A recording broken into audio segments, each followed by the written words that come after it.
ಕೋಲಾರದಲ್ಲಿ ಭೂಮಾಫಿಯಾ ಎಗ್ಗೂ ಸಿಗ್ಗಿಲ್ಲದೆ ನಡೀತಾ ಇದ್ದು ಭೂಗಳ್ಳರದೇ ರಾಜ್ಯಭಾರವಾಗಿದೆ. ಜಿಲ್ಲೆಯ ಅದೆಷ್ಟೋ ಹಳ್ಳಿಗಳಲ್ಲಿರುವ ನೂರಾರು ಎಕರೆಯಷ್ಟು ಸರ್ಕಾರಿ ಜಮೀನುಗಳು, ಗೋಮಾಳಗಳು, ಕೆರೆಗಳು, ರಾಜಕಾಲುವೆಗಳು ಕಣ್ಮುಚ್ಚಿ ಬಿಡೋ ಅಷ್ಟರಲ್ಲಿ ಬಲಾಢ್ಯರ ಪಾಲಾಗ್ತಾ ಇದ್ದಾವೆ. ಇದರ ಬಗ್ಗೆ ಸಾಕಷ್ಟು ದೂರುಗಳು ಬಂದಿದ್ರೂ ಸಹ ಅಧಿಕಾರಿಗಳು ಕಣ್ಣಾಮುಚ್ಚಾಲೆ ಆಟ ಆಡ್ತಾ ಇರೋದು ಗ್ರಾಮಸ್ಥರ ಅನುಮಾನಕ್ಕೆ ಕಾರಣವಾಗಿದೆ. ಇದೇ ವಿಚಾರವಾಗಿ ಆಗಿಂದಾಗ್ಗೆ ದನಿ ಎತ್ತಿ ಪ್ರತಿಭಟನೆ ಮಾಡಿ ಇಂತಹ ಅದೆಷ್ಟೋ ಪ್ರಕರಣಗಳನ್ನು ಭೇದಿಸಿ ಹೊರಗೆ ತಂದಿದ್ದಾರೆ ದಲಿತ ಮುಖಂಡ ಹಾಗೂ ಡಾಕ್ಟರ್ ಬಿಆರ್ ಅಂಬೇಡ್ಕರ್ ಯುವ ವೇದಿಕೆ ಕರ್ನಾಟಕ ಸಂಘಟನೆಯ ಸಂಸ್ಥಾಪಕ ಅಧ್ಯಕ್ಷ ಜೈ ಭೀಮ್ ಶ್ರೀನಿವಾಸ್. ಜೊತೆಗೆ ಭೂಗಳರ ವಿರುದ್ಧದ ಹೋರಾಟದಲ್ಲಿ ಗೆಲುವನ್ನೂ ಕಂಡಿದ್ದಾರೆ. ಕೆಜಿಎಫ್ ತಾಲೂಕಿನ ಅದೆಷ್ಟೋ ಅಕ್ರಮ ಒತ್ತುವರಿ ಪ್ರಕರಣಗಳನ್ನು ಪತ್ತೆ ಹಚ್ಚಿ ಕಂದಾಯಾಧಿಕಾರಿಗಳಿಗೆ ದೂರು ನೀಡಿದ್ದಾರೆ ಶ್ರೀನಿವಾಸ್. ಇದೀಗ ಮತ್ತೆ ಬಡಮಕ್ನಹಳ್ಳಿಯಲ್ಲಿ ನಡೆದಿರುವ ಅಕ್ರಮ ಸರ್ಕಾರಿ ಜಮೀನು ಒತ್ತುವರಿ ವಿರುದ್ಧ ಮತ್ತೊಮ್ಮೆ ಬೀದಿಗಿಳಿದಿದ್ದಾರೆ. ಈಗಾಗಲೇ ಗ್ರಾಮದ ಸರ್ವೆ ನಂಬರ್ 131ರಲ್ಲಿ 17 ಎಕರೆ ಸರ್ಕಾರಿ ಜಮೀನನ್ನ ಜಯರಾಮ್ ರೆಡ್ಡಿ ಅನ್ನೋರು ಅಕ್ರಮವಾಗಿ ಕಬಳಿಸಿರುವ ವಿಚಾರವನ್ನ ಬಯಲಿಗೆಳೆದು ಆದಷ್ಟು ಬೇಗ ಅದನ್ನ ಸರ್ಕಾರ ವಶಕ್ಕೆ ಪಡೆದು ಬಡವರಿಗೆ ನೀಡಬೇಕು ಅಂತ ಆಗ್ರಹಿಸಿದ್ದಾರೆ. ಇದೀಗ ಬಡಮಕ್ನಹಳ್ಳಿ ಗ್ರಾಮಸ್ಥರು ಸಹ ಇದೇ ವಿಚಾರವಾಗಿ ಜೈ ಭೀಮ್ ಶ್ರೀನಿವಾಸ್ ಅವರಲ್ಲಿ ಹೇಳಿಕೊಂಡಿದ್ದಾರೆ. ಇದೀಗ ಆ ಜಾಗಕ್ಕೆ ಖುದ್ದು ತೆರಳಿ ಪರಿಶೀಲಿಸಿದ ಜೈ ಭೀಮ್ ಶ್ರೀನಿವಾಸ್ ಗ್ರಾಮಸ್ಥರ ಮುಂದೆ ಮತ್ತೊಮ್ಮೆ ಕಡಿಯದಾಗಿ ಅಧಿಕಾರಿಗಳಿಗೆ ಎಚ್ಚರಿಕೆ ನೀಡಿದ್ದಾರೆ. ಆ ಮೂಲಕ ಮತ್ತೊಮ್ಮೆ ಕಂದಾಯ ಅಧಿಕಾರಿಗಳಿಗೆ ದಲಿತ ಸಂಘಟನೆಯ ಪರವಾಗಿ ಪ್ರತಿಭಟನೆ ಮಾಡುವ ಎಚ್ಚರಿಕೆ ನೀಡಿದ್ದಾರೆ. ಇದೇ ವಿಚಾರವಾಗಿ ಮಾತನಾಡಿದ ಜೈ ಭೀಮ್ ಶ್ರೀನಿವಾಸ್, ಬಡಮಕ್ನಹಳ್ಳಿಯ ಸರ್ವೆ ನಂಬರ್ 131ರಲ್ಲಿ ಜಯರಾಮ್ ರೆಡ್ಡಿ ಅನ್ನೋರು 17 ಎಕರೆಯಷ್ಟು ಸರ್ಕಾರಿ ಜಮೀನನ್ನ ಅಕ್ರಮವಾಗಿ ಕಬಳಿಸಿದ್ದಾರೆ. ಕಳೆದ ತಿಂಗಳು ಇದೇ ವಿಚಾರವಾಗಿ ಕಂದಾಯದ ಅಧಿಕಾರಿಗಳಿಗೆ ದೂರು ನೀಡಿದ್ರೂ ಸಹ ಯಾವುದೇ ಕ್ರಮ ಜರುಗಿಸಿಲ್ಲ. ಈಗಾಗಲೇ ನೂರಾರು ಬಡ ಕುಟುಂಬಗಳಿದ್ದು ಅವರೆಲ್ಲರೂ ಒಂದು ಸೈಟ್ ಕೊಳ್ಳುವುದಕ್ಕೂ ಸಹ ಪರದಾಡ್ತಿದ್ದಾರೆ. ಆದರೆ ಇಂತಹ ಬಲಾಢ್ಯರು ನೂರಾರು ಎಕರೆಯನ್ನ ಕಬಳಿಸುತ್ತಿದ್ದಾರೆ. ಅದನ್ನು ಸರ್ಕಾರ ವಶಕ್ಕೆ ಪಡೆದು ಬಡವರಿಗೆ ನೀಡಬೇಕು ಅಂತ ಆಗ್ರಹಿಸಿದ್ದಾರೆ. ಇನ್ನು ಗ್ರಾಮಸ್ಥರು ಸಹ ಮಾತನಾಡಿ, ಬಡಮಕ್ನಹಳ್ಳಿ ಗ್ರಾಮದಲ್ಲಿ ಸರ್ವೆ ನಂಬರ್ 131ರ 17 ಎಕರೆ ಜಮೀನನ್ನ ಜಯರಾಮ್ ರೆಡ್ಡಿ ಅನ್ನೋರು ಕಬಳಿಸಿದ್ದನ್ನ ನಾವು ಈಗಾಗಲೇ ಅಧಿಕಾರಿಗಳ ಗಮನಕ್ಕೆ ತಂದಿದ್ರು. ಅವರು ಸುಮ್ಮನಿದ್ದಾರೆ. ನಾವು ಬಲಾಢ್ಯರಲ್ಲ, ಒಬ್ಬರೇ ಇದರ ವಿರುದ್ಧ ಹೋರಾಡಲು ಸಾಧ್ಯವಿಲ್ಲ. ಅವರು ಹಣವಂತರು ಹಾಗೂ ರಾಜಕೀಯ ಪ್ರಭಾವ ಇರೋರು. ಅದನ್ನು ಬಳಸಿ ಅಧಿಕಾರಿಗಳನ್ನ ಸುಮ್ಮನಾಗಿಸಿದ್ದಾರೆ. ಆದ್ದರಿಂದ ನಾವು ಈಗ ಡಾಕ್ಟರ್ ಬಿಆರ್ ಅಂಬೇಡ್ಕರ್ ಯುವ ವೇದಿಕೆ ಕರ್ನಾಟಕ ಸಂಘಟನೆಯ ಸಂಸ್ಥಾಪಕ ಅಧ್ಯಕ್ಷ ಜೈ ಭೀಮ್ ಶ್ರೀನಿವಾಸ್ ರವರ ಗಮನಕ್ಕೆ ತಂದಿದ್ದೇವೆ ಅಂತ ಮಾತನಾಡಿದ್ದಾರೆ. ಜೈ ಭೀಮ್. ಇವತ್ತೇನು ಕೆಜಿಎಫ್ ತಾಲೂಕಿನ ಬೇತ್ಮಂಗ್ಲ ಹೋಬಳಿಯ ಟೀಗೋಳಲ್ಲಿ ಗ್ರಾಮ ಪಂಚಾಯಿತಿ ವ್ಯಾಪ್ತಿಗೆ ಬರುವಂಥ ಬಡಮಕ್ನಹಳ್ಳಿ ಗ್ರಾಮದ ಸರ್ವೆ ನಂಬರ್ 131ರಲ್ಲಿದ್ದೀವಿ. ಸರಿಸುಮಾರು ಇಲ್ಲಿ 17 ಎಕರೆ ಬರುತ್ತೆ 131ರಲ್ಲಿ.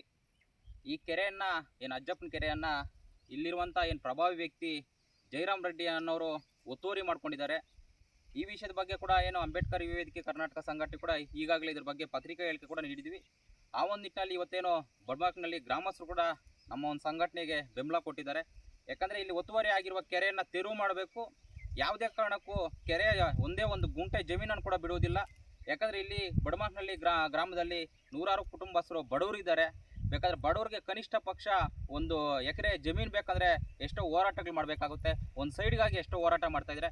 ಅಂಥದ್ರಲ್ಲಿ ಪ್ರಭಾವ ವ್ಯಕ್ತಿಗಳು ಈ ಥರ ಏನು ಎಕರಾನ್ಗಟ್ಟಲೆ ಕಬಳಿಸ್ಕೊಳ್ತಾರಲ್ಲ, ಇದು ಎಷ್ಟರ ಮಟ್ಟಿಗೆ ಸರಿ ಅನ್ನೋದು ಕಂದಾಯ ಅಧಿಕಾರಿಗಳು ಯೋಚನೆ ಮಾಡಬೇಕಾಗಿದೆ ಬಂಧುಗಳೇ. ಆ ಒಂದು ನಿಟ್ಟಿನಲ್ಲಿ ಏನು ಒಂದು ತಿಂಗಳ ಹಿಂದ್ಗಡೆ ಕೂಡ ಏನು ಅಂಬೇಡ್ಕರ್ ವೇದಿಕೆ ಕರ್ನಾಟಕ ಸಂಘಟನೆಯು ಒತ್ತಾಯ ಮಾಡಿದೆ. ಯಾಕಂದರೆ ಅಜ್ಜಪ್ಪನ ಕೆರೆಯನ್ನು 17 ಎಕರೆ ಜಮೀನನ್ನು ಒತ್ತುವರಿ ಮಾಡ್ಕೊಂಡಿದ್ದಾರೆ. ಇದನ್ನು ಕೂಡಲೇ ಕಂದಾಯ ಅಧಿಕಾರಿಗಳು ಸರ್ವೆ ಮಾಡಿಬಿಟ್ಟು ತೆರವು ಮಾಡಬೇಕನ್ನೋದೇ ಅಂಬೇಡ್ಕರ್ ವೇದಿಕೆ ಕರ್ನಾಟಕ ಸಂಘಟನೆ ಒತ್ತಾಯ ಆಗಿದೆ. ಆ ಒಂದು ನಿಟ್ಟಿನಲ್ಲಿ ಇವತ್ತೇನು ಬಡಮಕ್ನಹಳ್ಳಿಯ ಗ್ರಾಮಸ್ಥರು ಕೂಡ ನಮ್ಮ ಜೊತೆ ಇದ್ದಾರೆ. ಇದ್ರ ಬಗ್ಗೆ ಕೂಡ, ಈ ವಿಷಯದ ಬಗ್ಗೆ ಕೂಡ ಬಡಮಕ್ನಹಳ್ಳಿ ಗ್ರಾಮಸ್ಥರು ಕೂಡ ಮಾತಾಡ್ತಾರೆ. ತಾವೇ ಕೇಳಿಸ್ಕೋಬೋದು ಬಂಧುಗಳೇ. ಅಣ್ಣ, ಏನಾಯಿತು, ಇದು ಯಾವ ಥರ ಇತ್ತು, ಯಾರು ಒತ್ತುವರಿ ಮಾಡ್ಕೊಂಡಿದ್ದಾರೆ, ಎಷ್ಟು ಎಕರೆ ಇದೆ? ಯಾಕಂದರೆ ಗ್ರಾಮಸ್ಥರಿಗೆ ನಿಮ್ಗೆ ಗೊತ್ತಿರುತ್ತೆ. ಟೋಟಲ್ 131 ಸರ್ವೆ ನಂಬರ್ನಲ್ಲಿ ಟೋಟಲ್ 17 ಎಕರೆ ಜಮೀನಿದೆ. ಇದನ್ನು ಯಾರು ಒತ್ತುವರಿ ಮಾಡ್ಕೊಂಡಿದ್ದಾರೆ?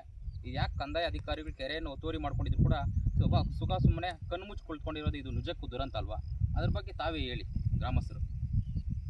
ಜೈ ಭೀಮ್ ಬಂಧುಗಳೇ, ಇವತ್ತು ನಾವು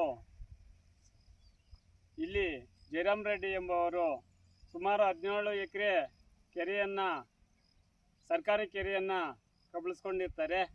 ಹಾಗಾಗಿ ಮುಂದಿನಿಂದನೂ ನಾವು ಇದಕ್ಕೆ ಸಂಬಂಧಪಟ್ಟಿದ ಅಧಿಕಾರಿಗಳಿಗೆ ಒಂದು ವೈಟ್ ಪೇಪರಲ್ಲಿ ಒಂದು ಅರ್ಜಿಯನ್ನು ಬರೆದು ತಹಸೀಲ್ದಾರ್ಗೂ ಗಮನಕ್ಕೂ ಕೊಟ್ಟಿರ್ತೀವಿ, ಸರ್ವೆ ಇಲಾಖೆ ಗಮನಕ್ಕೂ ಕೊಟ್ಟಿರ್ತೀವಿ. ಎಲ್ಲ ರೀತಿಯಲ್ಲಿ ಇದು ಮಾಡಿದರೆ ಕೂಡ ಈ ಜಯರಾಮ್ ರೆಡ್ಡಿ ಪ್ರಭಾವದಿಂದ, ಅವ್ರ ಹತ್ರ ಹಣಕಾಸು ಅಂಭವದಿಂದ ಯಾರ್ಯಾರನ್ನ ಅಧಿಕಾರಿಗಳನ್ನ ಹೆಂಗೆ ಕೊಂಡ್ಕೊಂಡ್ರೋ ಅದು ನಮಗೆ ಗೊತ್ತಿಲ್ಲ. ಆದರೆ ಕೂಡ ಅಧಿಕಾರಿಗಳು ಇದ್ರ ಮೇಲೆ ಗಮನನೂ ಕೊಟ್ಟಿಲ್ಲ, ಇದು ಕ್ರಮನೂ ತಗೊಂಡಿಲ್ಲ. ಹಂಗಾಗಿ ಅಲ್ಲಿನಿಂದ ಇಲ್ಲಿವರೆಗೂ ಕೂಡ ಜಯರಾಮ್ ರೆಡ್ಡಿ ಎಂಬವರು ಮುಂಚಿತವಾಗಲೂ ಕೂಡ ಕೆಲವೊಬ್ಬರು ಇಲ್ಲಿ ಬಂದು ಇದು ಮಾಡಿದರು. ಆ ಒಂದು ಟರ್ಮಲ್ಲೇ ನಾವು ಕೊಟ್ಟಿದ್ವಿ, ಅವಾಗ ತಗೊಂಡಿಲ್ಲ. ಜಯರಾಮ್ ರೆಡ್ಡಿ ಬಂದಿದ್ದಾನೆ, ಯಾರು ಬಂದರೆ ಕೂಡ ಸರ್ಕಾರಿ ಭೂಮಿ ಆ ಊರಿನ ಬಡಬಗ್ಗರಿಗೆ ಆಗಲಿ ಅಪ್ಪ ಅಂತ ಅವರು ಒಂದು ಚೂರು ಕೂಡ ಯೋಚನೆ ಮಾಡದೆ ಇದು ಮಾಡ್ತಾ ಇದ್ದಾರೆ. ಎಷ್ಟೋ ಜನ ಸಂಘಟನೆಯವರು ಇದ್ರ ಮೇಲೆ ಬಂದು ವಾಯ್ಸ್ ಮಾಡಿದರೆ ಕೂಡ ಅವ್ರವ್ರನ್ನ ಅವರು ಹಣಕಾಸಿನ ಪ್ರಭಾವ ಆಗಿರ್ಬೋದು, ರಾಜಕಾರಣಿಗಳ ಪ್ರಭಾವ ರಾಜಕಾರಣಿ ರೆಕಮೆಂಡ್ ಪ್ರಭಾವ ಆಗಿರ್ಬೋದು, ಅಧಿಕಾರಿಗಳ ಪ್ರಭಾವಗಳನ್ನು ಅವರ ಪರವಾಗಿ ನಿಂತ್ಕೊಂಡಿರ್ಬೋದು. ಹಂಗಾಗಿ ಬಡಮಕ್ಕನಹಳ್ಳಿ ಗ್ರಾಮಸ್ಥರಿಗೆ ಸಿಗ್ತಾ ಇಲ್ಲ.